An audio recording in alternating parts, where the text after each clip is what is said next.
Okay, this is a demo on tweening. If I have this shape and I want to move it automatically from one side of the screen to another, I can turn it first into a symbol. So in order to animate with tweening, first turn it into a symbol. So I'm going to click F8 and name it square. You haven't moved. Oh, you're right. I'll call it moving. So I have this shape right here. And then I'll click F5 to come out to a later place.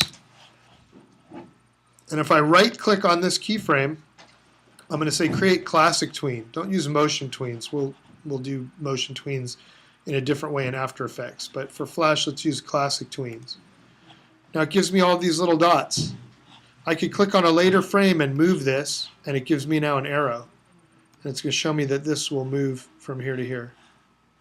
And I could move to another place and maybe move it. And I could also take this tool and maybe scale it up.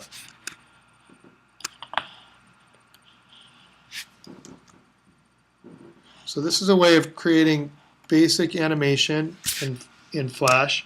You can also change the color of something. When I click on a keyframe here, if you look at your properties, it gives you properties that have to do with the timeline and time.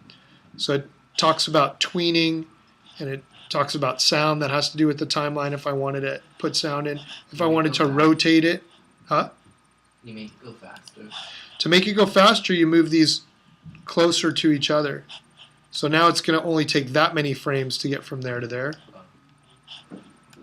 Or that many frames to get from there to there. So those two will go fast, and then it'll go slow. So these pertain, when you click in the timeline, the properties pertain to the frame. When you click on the artwork, they pertain to the graphic symbol. So I could actually click this and say style and leave it at none, and then go to this one and click on it and change the color effect to say tint, and change it to a different color. And then it's going to animate that color over time. If I want to make it fade out, I can click on this artwork on this frame. So first click on the frame, then click on the artwork, and go to go to alpha. And alpha is transparency, so you can make it fade out.